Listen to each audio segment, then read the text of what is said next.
pessoas acham que as decisões elas são econômicas e elas não são econômicas. E é muito fácil de explicar isso e muito fácil de desprovar, porque o que que é uma decisão econômica? É uma decisão racional, que analisa custo e benefício. Legal.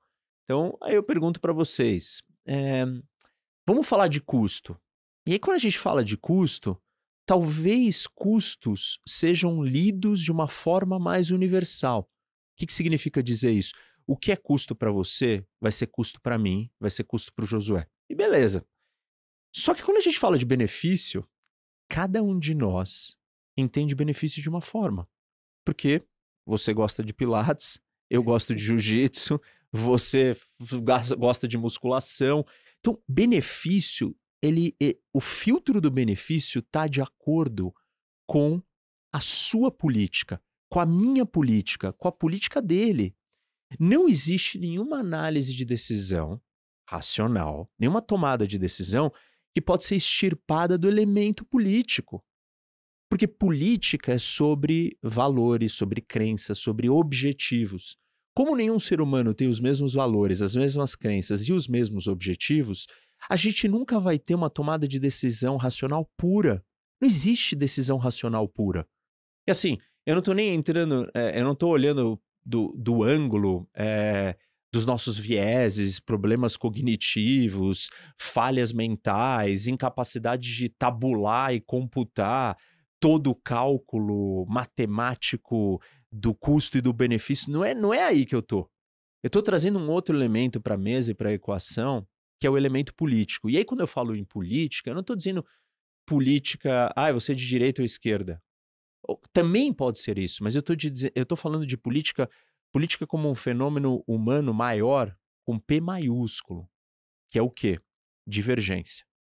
Jamais pessoas concordarão, qualquer pessoa, pode ser a sua mulher, pode ser seu filho, pode ser o seu pai, sua mãe, vão concordar 100% em tudo. E todas as vezes que tem dois seres humanos interagindo, e obviamente haverá divergência, porque não existe uniformidade e unanimidade jamais, você está num ambiente político. Se a gente não entender que política é isso, a gente não entende por que política tem um efeito tão grande em tomadas de decisões supostamente racionais ou econômicas. Uhum. Sempre a política vai estar presente. E aí começa a ficar meio óbvio. Ah, não, a gente quer, né? O mercado sempre fala, não, a gente quer um governo racional. Não existe isso. Por que não é racional? Porque, assim, o mercado vai privilegiar um benefício que ele vai entender que é melhor para ele. E desculpa, cada setor do mercado vai privilegiar um tipo de benefício. Vai ter gente que vai querer retorno de curto prazo, tem gente de médio prazo, tem gente de longo. Tem gente que é tolerante a muito risco e tem gente que é tolerante a pouco. Então, o próprio mercado, não existe esse conceito de racionalidade né, nesse sentido que eu estou descrevendo, de que é óbvio o que tem que ser o objetivo final. E aí parece que se cria um sonho que é possível extirpar as atividades humanas, inclusive a economia e as finanças, do elemento político. Você não tem como fazer isso. Política é um fenômeno humano. E toda interação humana haverá política. Não é eu não gosto de política. Os caras falam pra mim, não, mas eu não gosto de política. Bom, você não gosta? Desculpa, na hora que você acordou, começou a política logo cedo com a sua mulher. Aí depois você começou com seus filhos, quando você levou eles pra escola. Aí depois você entrou no seu trabalho e você continuou a política. Aí você saiu, foi tomar uma cerveja com seus amigos no bar, você continuou fazendo política. Você passa o dia inteiro fazendo política. Vai discutir, não, vamos viajar com os amigos. Onde nós vamos? Ah, vamos pra praia. Não, eu queria ir pro campo. Ah, não, quero ir pra não sei onde. Política. Cada um quer uma coisa, todo mundo vai tentar convencer o outro do que quer, ou vai ceder e falar, mas tá bom, você quer ir pra tão longe, então nós temos que ir no sábado e não na sexta. E você tá negociando, então você tá fazendo política. E assim, quando você entende que a política faz parte da interação humana, todas as outras atividades humanas também vão ter a política embutida nelas. E você não vai conseguir tirar. Economia vai ter política embutida, finanças vai ter política embutida, sempre, sempre. E assim, a gente pode estender isso e vamos falar depois mais disso, né, de guerra, mas nenhuma guerra, por exemplo, é por razões econômicas por razões religiosas, por razões territoriais. Essas são os motivos que nos apresentam primeiramente. No fundo, as razões são políticas. Por que eu quero território? Para fundar o meu Estado. Fundar um Estado é um projeto político. Por que eu quero que a minha religião prevaleça naquele lugar e não a do outro? Porque vão ser os meus valores e as minhas crenças que eu quero impor para todos daquele lugar. Essa guerra não é religiosa, ela é política. A religião é o norte, mas o final ele é político. Ele é econômica. Alocação de recursos do Estado.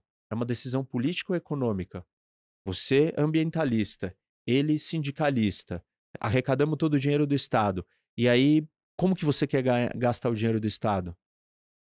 Áreas de preservação. E você, benefícios para os trabalhadores. Essa discussão é econômica? Não. Você acha que a árvore vale muito e você acha que os trabalhadores merecem muito. Essa é uma discussão puramente política. E aí, assim, quando você combina essa concepção da realidade com a ideia da força das decisões políticas no impacto da economia e das finanças, começa a ficar muito óbvio que se você não entende de política direito, e não é só a política partidária, quem está no poder, qual é a coalizão que chegou lá, nós vamos falar disso, por exemplo, eleições no Parlamento Europeu e tantas outras americanas, mas é política maior. O que move essa pessoa? Qual é o objetivo dela? Qual é a política pessoal dela? Entendeu? E aí política pessoal é o que eu gosto, o que eu quero, o que eu acredito, quais são as minhas crenças, os meus valores. É uma combinação de coisas. Quando você começa a entender isso, você começa a entender até a política que você vive dentro do seu trabalho. Tipo, com os seus colegas no dia a dia.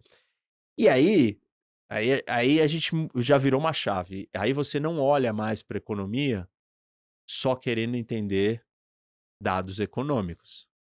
Você precisa entender as forças políticas. E a coisa começa a mudar de figura.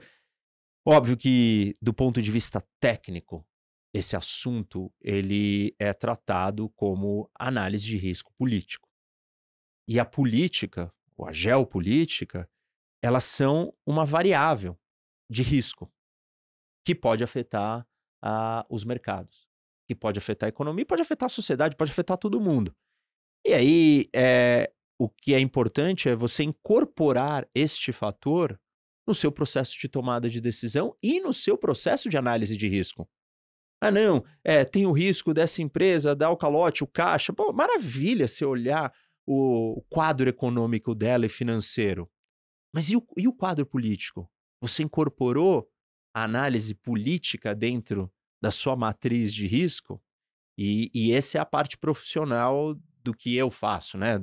De analisar risco, trazer o elemento político para dentro. Tem algumas dificuldades e por isso talvez pessoas que partem de um lugar que você tem tangibilização sentem dificuldade em lidar com essa variável geopolítica. Porque ela não é uma variável que eu quantifico. Eu não viro e faço um VAR ali, né? E saio com um número preciso de coisas. Eu viro e falo assim, olha, tem alta, média, baixa chance disso acontecer. Eu posso até colocar um número, mas esse número não tem uma sustentação matemática. Porque nós estamos lidando com questões qualitativas, talvez, para dizer o mínimo. Então, é uma análise de risco diferente, mas ela é possível de ser prevista. Você consegue entender para onde os caminhos, as coisas estão indo, porque você tem a formação. Claro, talvez para alguém que está na área econômica, não entende, acha que é só opinião e oba-oba. Mas quando aconteceu começou a guerra da Ucrânia, Putin colocou 200 mil soldados na fronteira da Ucrânia. E aí todo mundo falou, não vai invadir. Eu falei, vai invadir. Eu fui uma das pouquíssimas pessoas, e tem gravado, eu acho que eu fui no Inteligência ou no próprio no Perini, e eu falei isso. E ainda estava conversando, discutindo ali com outro professor, e ele falou, não vai. Eu falei, vai. E invadiu. E assim, por que isso? Porque você tem os indícios ali. Então, é possível sim de você prever. E a geopolítica é interessante porque ela é uma ferramenta de previsão talvez mais precisa, porque ela lida com elementos imutáveis.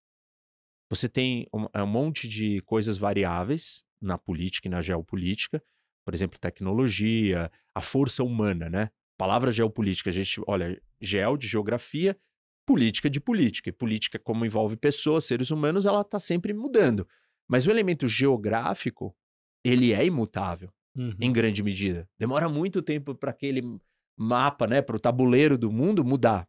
Aliás, assim, desde que a gente conhece a história humana, ele está do mesmo jeito.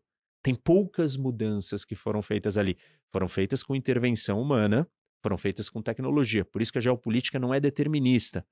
Porém, ela é muito sólida, porque ela te dá um elemento contextual de meio ambiente, do lugar que você está, muito forte. Então, isso consegue te dar uma previsão mais apurada.